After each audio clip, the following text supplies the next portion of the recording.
Hi everybody, my name is David Newman. I'm a pig farmer and a meat scientist from Myrtle, Missouri. Today, I'm going to walk you through some tips and tricks on some basic meat science techniques that can help you have a better grilling experience with a whole variety of pork cuts.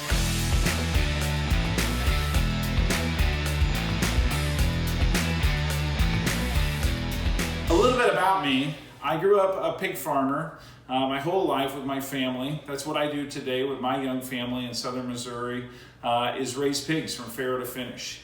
I became a meat scientist in college where I thought I was going to become a veterinarian, but later on learned that there is this really fascinating field of science surrounding meat.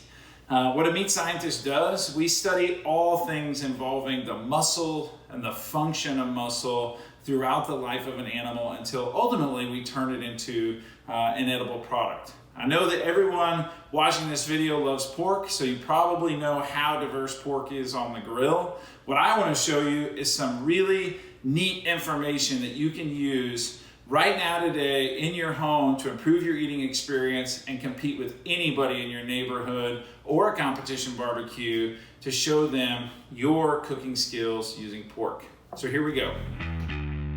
Today what we're going to talk about for National Grilling Day is using a variety of meat cuts, pork cuts specifically, to enhance your grilling experience with your friends and your family and to really knock their socks off. I'm going to use some demonstration pieces today for my tips and tricks. Pieces like right here, this is a whole bone-in pork loin. We have a whole bone-in shoulder roast, which is also known as a Boston butt. It's the butt, but it comes from the front of the pig. We'll talk about that later. This is a center cut bone-in pork chop right here. Here we have some pork porterhouses that are also bone-in. And then we have a family favorite, which is a bone-in blade steak or a pork steak. So we'll come back to these later, and we're going to really dive down into the specifics of some meat science fundamentals to improve your grilling techniques. As we get into grilling, there's some basic meat science fundamentals that I want everyone to understand. And today I'm going to outline a few of these tips and tricks, if you will, that can help all of you have a better eating experience and understand why the cooking techniques we use when we're grilling and smoking or a variety of other cooking methods, why they're important, that you really need to know your meat before you make your plan to get your cooking done. So fundamentally, we really only have two different types of muscle in our body. We have hundreds of muscles, and pork has hundreds of muscles involved in the contraction of muscle all the time. But once it becomes meat, once it becomes pork, we really need to focus on the idea that there were really just two different kinds of muscle. We had big, heavy muscles of locomotion, and then we had muscles of posture. So let's talk a little bit more about that. This here is a pork shoulder roast. So the scapula bone is in the middle, and this, as you can see, is a large, dense piece of meat. It has many different muscles. This is part of the shoulder. It's part of the exercise activity in an animal. In a beef or in a pork or in a pig or any other animal, you're going to find these big, heavy muscles. Typically, if you think about this, the bigger, more dense muscles are usually those that are found cheaper in the supermarket because large, dense, heavy muscles are harder to cook and they're more dense. So we'll come back to this cooking piece on why in-point cooking temperature matters so much for something like a Boston butt, okay? So then we have muscles of posture. So we have muscles of locomotion and we have muscles of posture. The pork loin is an excellent example of a muscle of posture. Right here is a center cut bone-in pork chop. Right here is an entire pork loin. If I were to pull this chop out, as you can see right here, this is where that chop would go. So in the animal, if we pull this out, we're looking at one muscle. In this piece, the muscle of locomotion, the pork shoulder roast, there are more than 7 individual muscles. So in other words, if I were going to cook those exactly perfect, I would have to cook each muscle 7 different ways. We're not able to do that, and we all love pulled pork. So what do we do with pulled pork? We cook it. We cook it long and we cook it slow, but there are techniques and tips that we can use to still make it juicy, tender, and flavorful. Those are 3 big keys to meat science. We're trying to create muscle that is not only edible, but it is juicy whenever we eat it. It is flavorful because of the fat that we have in the animals. All of this ties back to the way we raised them. And then that it is tender. And there's a lot of meat science surrounded with something being tender. So let me take you on another little ride here of meat science.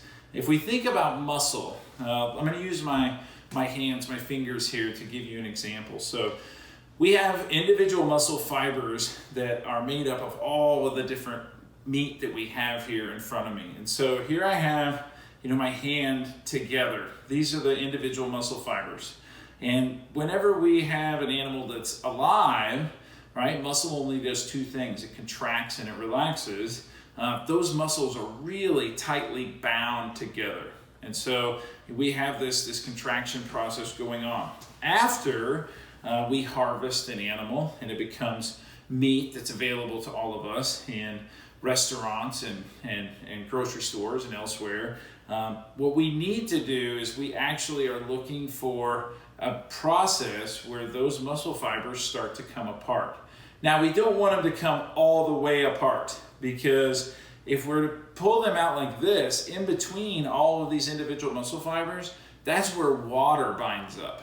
That's where intramuscular fat is found, also known as marbling. So if we take a look at, for example, this pork porterhouse chop, we see that there is some really fine white marbling. That's going to help drive the flavor profile of pork. And we also notice that there's a nice dark red color. That dark red color is a sign that the meat is binding more water. And you may ask yourself, what does binding more water even mean? It really just means it creates juicier pork. So when you're selecting something that is a muscle of posture, you want to look for muscle that is more dark red. And that more dark red means there's more water bound up in it. You may see that there is some juice that comes out of the meat. That is not blood. That is the biggest pet peeve of a meat scientist, as a matter of fact, is that there is no blood in meat, period. What you're seeing is water that after a chop has been cut and those muscle fibers have been separated by a knife, you're actually seeing water that is exuding out of the meat. So we're always going to have cook loss, right? Whenever we cook a Boston butt or we grill a steak or anything else, we're going to lose water through the cooking process. So you can take some simple steps to start off with meat that already has the ability to bind more water before you get the cook loss that you're dealing with. So let's go back to the muscle lesson here. So over time, and with pork, it's the first 24 hours after we harvest the animal that's really critically important. We start to get this muscle breakdown to a real center point. We call that red, firm, and normal. So red in color, firm in texture, and normal in its ability to bind water. If it gets too far out and it gets really pale, it is actually called PSE, pale, soft, and exudative. Pale in color, soft in texture, and very exudative, meaning that meat juice is going to run out of the meat while it's fresh before you ever get an opportunity. So in other words, you're dead on arrival at the grilling scene. You have a meat thermometer, the most important tool you can have when you're grilling. You have your meat thermometer, you're there, but the meat, because of the science of the meat, wasn't spot on prior to your grilling event. You can end up having a poor eating experience as a result of making a poor meat selection. So that's really the key with these muscles of posture. And something that we talk about all the time as chefs and cooks is the critical importance of using a meat thermometer. And we talk about the critical importance of understanding that it is safe to cook pork to 145 degrees. Now, that is true. And pork cooked to 145 degrees is more juicy, it is more flavorful, and it is more tender. But we do not prepare all cuts of pork to 145 degrees. And it's not because of safety, it's because when we get into these big heavy muscles of locomotion, like this pork shoulder roast, we end up having to use a technique where we cook the meat for a longer period of time at a higher temperature so that we get the meat to break down over time. So in other words, it's not about cooking the meat, it's actually about breaking down the silver lining that's on the outside of meat. It's about breaking down, that silver lining is just connective tissue that held the muscle bundles together. It's about breaking those down slowly over time and cooking the meat at the same time so that we can achieve an excellent eating experience. Okay, so for the muscles of posture, today we have this large whole loin, which you can buy at a retail establishment, by the way. And I thought it might be good to walk you through a little bit of a loin lesson. So something that is interesting about a pig and about a pork loin is that all the chops that come from end to end are still called a chop, but they're all different. And actually understanding some of the fundamentals about that is really important. So I'm just going to walk you through all the variety of things that you can actually get from a whole bone-in pork loin. So first off, let's orient ourselves. So this end here, this would be what we call the head end. So the head of the animal was here. And then this down here, this would be the ham end. This is where the ham has been removed. And in my opinion, this is the most misunderstood part of a pig, period. It's the most opportunity, but it's also something that for some people can be a little bit challenging to understand. So for example, if this were a beef loin laying out here in front of me, the split that I have right here would separate this out, and this would be a ribeye roast, and this would be what we call a short loin. So from a short loin, if this were beef, we would get T-bones and porterhouses. From the rib, we would get ribeyes. So we can have ribeye chops, and it's okay to say ribeye associated with pork. After all, we did give the beef guys the ham burger, right? So a little funny there. But as we talk about putting this whole loin together, what is important to know is that the way we would cook this from front to rear, there actually are so many different recipes and ideas that you can find for preparing this loin in different ways that is pretty fascinating. So just walking through it, if we start down here on the ham end, this would have been the back of the animal, this would have been the head end. So if we start on the ham end, this tenderloin, which tapers off pretty quickly. Right here's the tenderloin muscle. So obviously by its name, this is the most tender muscle in a pig. If you take this piece, we would have the sirloin would have been here. So we have the sirloin. We would have porterhouse chops. Then we would have New York chops right here. We could have pork ribeye chops right here in this region. Or we could have center cut pork loins, for example. And then here in the front, this is typically where we would make a product called a country style rib. So the only reason we treat the front of the loin a little bit differently is because we get back into meat science where we have light colored muscle and dark colored muscle together.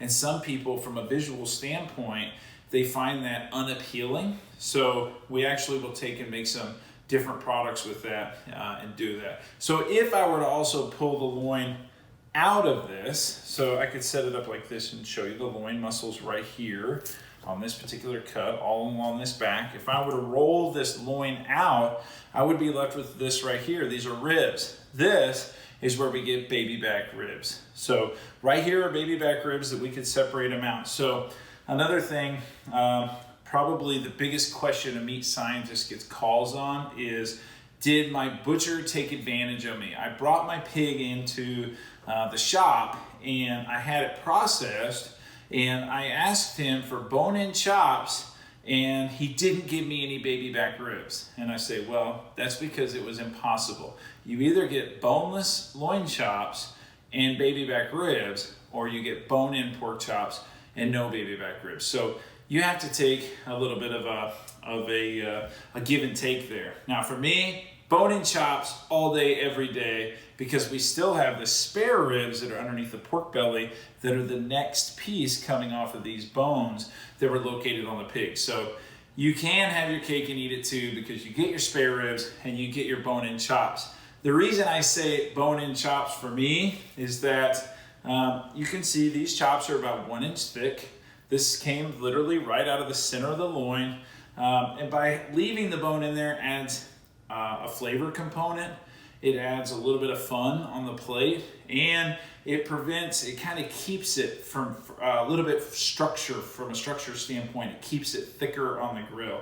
Never ever press meat whenever you're on the grill, because all you're going to do is press more water out of it. That's why typically what we talk about doing is start with a grill that is really, really hot to sear the outside. That searing mechanism that we will apply then will actually help cook the outer surface and hold that internal moisture into the chop or the roast or other pieces that you're trying to prepare. So we've been talking about the muscles of posture and the muscles of locomotion. We talked about how the big, heavy, thick muscle like the pork shoulder roast is typically cheaper in price because normally it's harder to cook and it's a larger piece and it has a bone in it.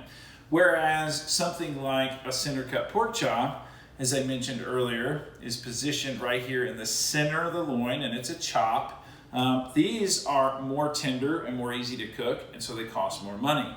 So another good way to think about it is, what is usually the most expensive cut of meat? It's a tenderloin. So the tenderloin in this particular case is located right here inside the rib cage. It never gets very large. In diameter, it's about this big around. Why is it so small? Because it was never exercised. It's on the inside of the rib cage. Therefore, it did not create a lot of heavy connective tissue, so it's going to be very tender and also very lean and perfect for dishes. In our family, typically we reserve this tenderloin for meals where we can do fun things like kebabs, because when you dice them into little medallions, they fit really well, and they really work good with like seasonal vegetables and those things. Now, getting back to these big, larger muscle cuts. So 145 degrees is the temperature for pork chops. It's the temperature for the pork porterhouse, which, by the way, this is the loin muscle, the same that's in the center cut chop. This right here is the tenderloin. So if I were to place this into this particular loin here, this chop would be positioned exactly like this. Right here's the tenderloin. Right here is the tenderloin. This is the loin. We call it a porterhouse because it has a piece of both the tenderloin and a piece of the loin itself. Excellent piece of meat to cut that is bone in. If we remove the tenderloin, the only thing we can do is a boneless chop. All right, back to these heavy muscles of locomotion. Typically, these are reserved for making pulled pork traditionally, especially in the summer during grilling season. Competition barbecuers from around the world compete against each other cooking pork shoulder roast and making 1,000 different varieties of pulled pork. But there's a lot that you can do with it. The reason that we have to take this and really treat it with care while we cook it is because, as I mentioned earlier, we're trying to cook all of these multiple muscles, and it's not about cooking the muscles, it's about cooking the connective tissue that surrounds each one of the muscles and getting that to break down. The estimated temperature that it takes from a scientific standpoint to get that heavy connective tissue, that collagen, to break down is somewhere between 145 and 150 degrees Fahrenheit. But it's not as easy as just running it up to 145 or 150 degrees, getting there and then going away. That won't break it down. It has to sustain a temperature of 145 to 150, 155 sometimes degrees in order to get that connective tissue to break down. Competition barbecuers call that the clutch.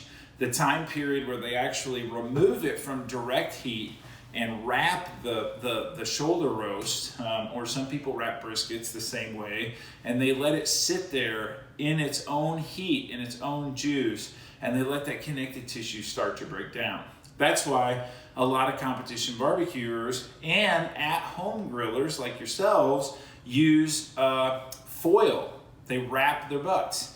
Everybody in competition barbecue wraps their butts, unless they have another form of humidity control in their smoker or grilling apparatus. Because once you get a nice color, you have the seasoning, and you have the look that you want on the outside, then it's really about getting that meat right in the center of this, in the center of this 7 muscles and around this big bone here, getting that to heat up to time and temp and hold the humidity, and then eventually fall apart.